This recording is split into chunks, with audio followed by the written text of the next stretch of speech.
You have no right to ask me how I feel. You have no right to speak to me so kind. I can't go on holding on to time. Now we're living separate lives. Well, I've learned to let you go, and if you lost your love for me, you never let it show. There was no way to compromise, so now we're living separate lives. Oh, it's so difficult. Love leads to isolation. So you build that wall. Yes, you build that wall, and you make it stronger. I have a very interesting relationship with my mother. Lots of karmic learning experiences in our connection. Lots of past life stuff. Lots of this life stuff. Lots of hard lessons learned. Lots of generational trauma and or experiences. Hurt people. I took my mom to church on Sunday, and she picked her up, brought her home, and we parked in the parking lot in front of her apartment. And she started talking, and she has this tendency to get into ruminating thinking, which just means like going round and round and round and not getting out of her head, and being stuck in the past, and focuses on the time that she lived with my children and I, and something similar may have happened to you, and or the time period between like 2014 to 2021 may have been important to you. 1985 also may have been important.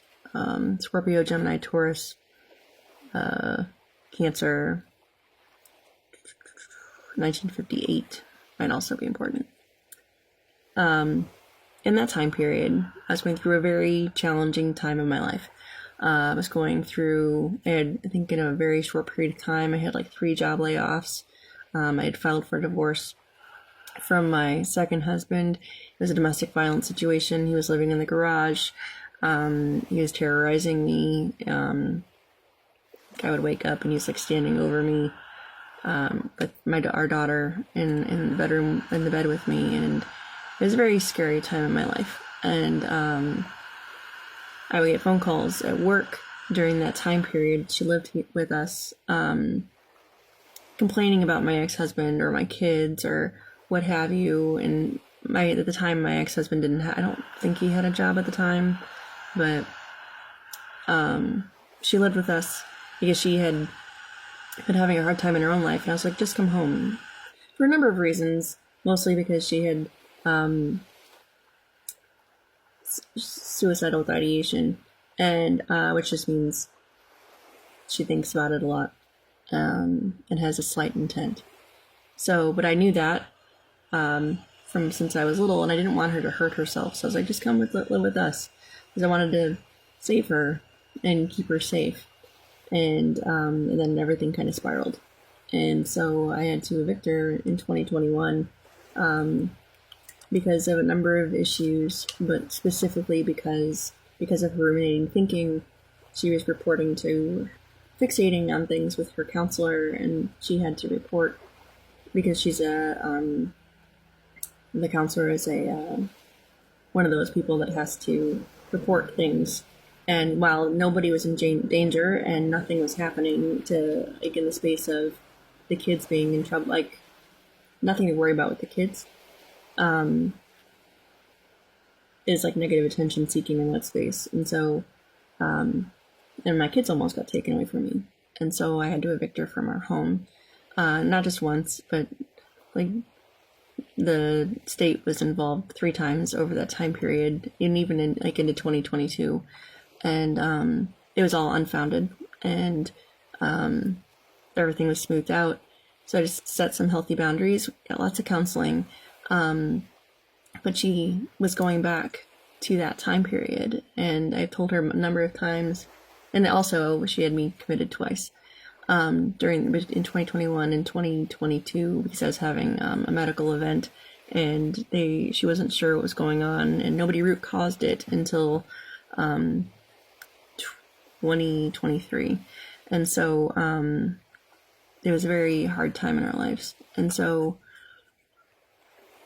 she would say, this is a horrible time, and I stayed on your couch and slept all the time, and I would constantly, she's been doing this for a number of years, and so I was going through that with her and told her and that it was okay, and that she was having a hard time coping with everything that was going on, and it was a lot. And sometimes when that kind of stuff happens, when people sleep a lot, it's because they can't deal with what's going on around them, and so they go into like a protective mode for themselves. And that I understood, and that all was forgiven, and that she needed to forgive herself. And she kept bringing it up that night, and I was just like, yeah, it sucked. A lot of it sucked. Not everything sucked, but we're here right now, and we can't go back and fix anything. And we can only love each other and do the best we can and keep moving forward, because that's all we can do. We can't go back, and so be here now and keep moving forward. And she just stopped talking. And I got home, and I was sitting, and I was fine until the next day. And I sat down, and I was like, she never asked me how I felt. Like, through all of that, she didn't give me an opportunity to tell her how she had made me feel. And I felt betrayed. I felt humiliated. I felt like huge injustice, like the whole 5 soul wounds. Not just from that time period, but also of my life. My whole life, rejected, betrayed, abandoned, humiliated, injustice, just all across the board, so many times, like CPTSD out the wazoo. But at the same time, I was like, what am I feeling right now? And that song that I sang for you popped into my head from my inner child, and I was like, she had told me when I was in high school, sometimes you can love people, so much, but you have to you can't live close to them or be close to them or have them in your life so close, because they do too much damage. And I was like, that's you. But I got this soul wound that I was like, what is the root cause of this wound? And for what I'm feeling right now. And I got the wound of the unclaimed soul, becoming everything but who you truly are. This wound forms when life is shaped by survival, expectation, or silence, until your true self fades beneath it all. You've lived for others, played the roles, rarely asked what you need. It can leave you feeling haunted by a life that looks full but feels hollow, aching to remember who you were before you learned to forget. And then I also got the wound of the silenced pulse. And it's all about balance. Like, grief is we grow around it. It doesn't go away. It's kind of part of your integrated self.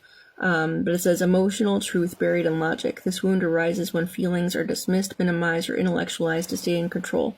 You learn to prioritize reason over emotion, clarity over vulnerability. It can leave you disconnected from your heart, uncertain how to express what you feel, and longing to be fully known beyond what you can explain, which makes sense, and is why I'm here today, in general, on this platform, because for the longest time I didn't feel like I was allowed to have feelings or have a voice, because her feelings were so much more important than mine and or her traumas. And so I felt like I had to be small in order for her to exist, and which made me feel like I wasn't allowed to exist. So, shadow work. The wound of the over-cultivated garden.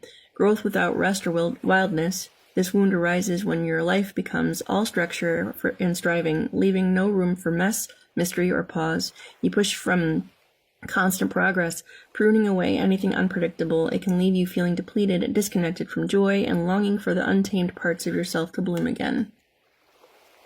Yeah, I've got 3 Scorpio placements and lots of Capricorn, and I do a lot of inner work. But yeah, so it's important to set boundaries with people. It's important to set boundaries with yourself. It's also important for you to feel your feelings. You're allowed to be angry. You're allowed to be sad. You're allowed to feel all the feelings. Just don't unpack your bags and live there in it. Drink some water to help transmute these messages. I love you.